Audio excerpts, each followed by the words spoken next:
નમસ્કાર ખેડૂત મિત્રો, તમારું સ્વાગત છે અમારી વીટી ખેડૂત મિત્રોની યુટ્યુબ ચેનલમાં। તો મિત્રો, આજના આ વિડીયોની અંદર કપાસના બંને વાયદા, કપાસના ભાવ અને કપાસના શું નવા સમાચાર છે તે સંપૂર્ણ માહિતી મેળવવાના છીએ। તો ખાસ કરી વિડીયોમાં બન્યા રહેજો ને ચેનલમાં નવા આવ્યા હોય તો ચેનલને સબસ્ક્રાઈબ કરી નાખજો। તો મિત્રો, ગુજરાતમાં કપાસના વાવેતર હજી 13 લાખ હેક્ટરની નજીક પહોંચ્યા હતા। રાજ્યમાં વરસાદના વિલંબથી અને નીચા ભાવના કારણે ખેડૂતો વાવેતરથી દૂર ભાગ્યા હતા, જેના કારણે રૂ બજારમાં સતત ને સતત સુધારો જોવા મળે છે ને આજે પણ ખાંડીએ 200 રૂપિયા જેટલો સુધારો જોવા મળ્યો હતો।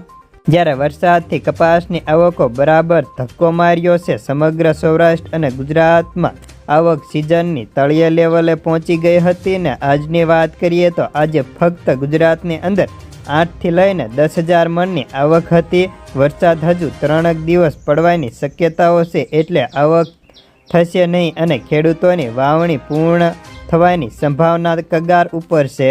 જ્યારે કપાસના ભાવની વાત કરીએ તો અત્યારે રાજકોટમાં સૌથી ઊંચો ભાવ 1579, જસદણમાં 1550, બોટાદમાં 1560, તો જામજોધપુરમાં 1581, બાબરામાં 1551 જેવા ટોપના ભાવ આ યાર્ડની અંદર જોવા મળ્યા હતા। કપાસનો ભાવ ગામડે બેઠા વાત કરીએ તો 1475થી 1525 સુધી બોલાતો।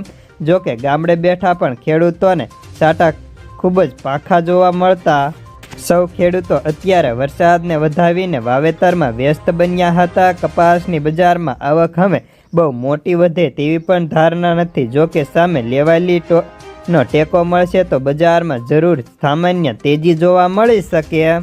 જ્યારે ગુજરાતમાં શંકર ઘાસડીની વાત કરીએ તો ખાંડીએ આજે 200 વધીને ખાંડીના ભાવ 57,500થી 57,800 હતા। ન્યુયોર્ક કોટન ડિસેમ્બર વાયદામાં 58 સેન્ટ વધીને 73.27 સેન્ટ હતા।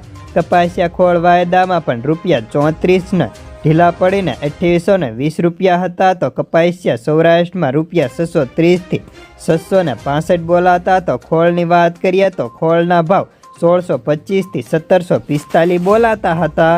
જ્યારે કપાસના ક્રોપની વાત કરીએ તો આફ્રિકન દેશોમાં કપાસની ખેતી વધવાના વૈશ્વિક સંસ્થાના અભિયાન હાથ ધર્યા છે અને તેની માટે જંગી નાણાકીય ફાળવવાનું પણ આવવામાં આવ્યું હતું।